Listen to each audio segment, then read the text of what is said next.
Hi hello student, hello everyone, কেমন আছো প্রত্যেকে? সো আই হোপ প্রত্যেকেই ভালো আছো। তো নাও স্টুডেন্ট, আজকে ক্লাস আমরা বেসিক্যালি একটা ছোট্ট কোয়েশ্চেন দেখবো, যে কোয়েশ্চেনগুলো তোমরা টেস্ট পেপারে বা বিভিন্ন বইতে পেয়ে থাকো, যেগুলো তোমাদের একটু হলে হচ্ছে প্রবলেম হয় বুঝতে। ঠিক আছে, তো সেই ধরনের কোয়েশ্চেন নিয়েই আজকে আমরা ডিসকাস করবো এবং এই কোয়েশ্চেনগুলোর অ্যান্সার কিভাবে করবে সেটাও হচ্ছে আমরা ক্লাসে লিখে লিখে তোমাদেরকে দেখাবো। ঠিক আছে, তাহলে চলো লেট না করে শুরু করা যাক।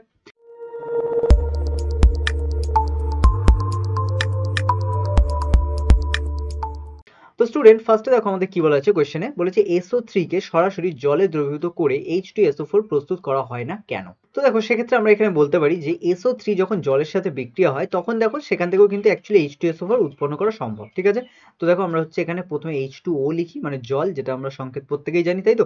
জলের সংকেত H2O, তার সাথে আমরা যদি হচ্ছে SO3 কে হচ্ছে অ্যাড করি। ঠিক আছে, SO3 কে যদি হচ্ছে আমরা অ্যাড করি, ওকে, তাহলে দেখো এখান থেকে ভালো করে এখান থেকে কিন্তু আমরা H2SO4 পেতে পারি। ঠিক আছে, কিভাবে?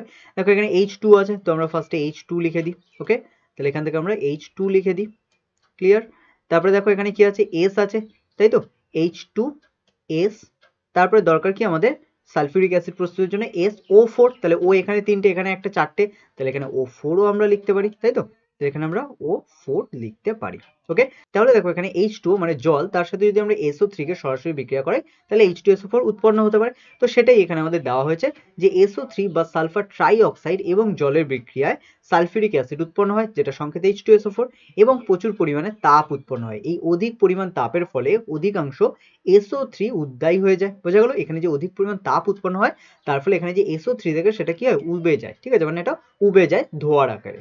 তো ফলে খুব সামান্যই অ্যাসিড হচ্ছে এখানে উৎপন্ন হয়, কারণ খুব সামান্যই যেহেতু দ্রবীভূত হতে পারে তার ফলে খুব সামান্যই হচ্ছে অ্যাসিড উৎপন্ন হয়। তো এই কারণে SO3 কে হচ্ছে প্রথমে সরাসরি 98% H2SO4, মানে যেটা আমরা প্রস্তুত করব সালফিউরিক অ্যাসিড, তার সাথে হচ্ছে মিশিয়ে দেওয়া হয় এবং এটা মেশানোর ফলে উৎপন্ন হয় আমাদের কি, ওলিয়াম। ঠিক আছে, এবং ওলিয়ামের সংকেতও তোমাদের জন্য ইম্পর্টেন্ট, তো এটা মনে রাখতে হবে যে ওলিয়ামের সংকেত H2S2O7। ওকে, তাহলে এখানে কি হচ্ছে, ওলিয়াম প্রস্তুত করা হয় এবং এই ওলিয়াম যেটা হচ্ছে প্রস্তুত হলো, এর সাথে আমরা যদি প্রয়োজন মতো জল মেশাই তাহলে সেখান থেকেও আমাদের H2SO4 তৈরি হতে পারে। বোঝা গেল? প্রথমে যদি আমরা 1 মোল পরিমাণ হচ্ছে H2SO4 নিয়ে নিই, তাহলে সেখান থেকে লাস্টে এখন জল মেশাবো, সেখানে আমাদের 2 মোল পরিমাণ, মানে যা আছে তার ডবল হয়ে যাবে। বোঝা গেল? বা এখানে যদি আমরা বলি হচ্ছে আমরা 50 ml হচ্ছে H2SO4 নিই, তাহলে এখান থেকে কিন্তু আমরা হচ্ছে 50 এর ডবল, মানে 100 ml কিন্তু আমরা H2SO4 প্রস্তুত করতে পারবো। বোঝা গেল? লাস্টে জাস্ট জল মিশিয়ে।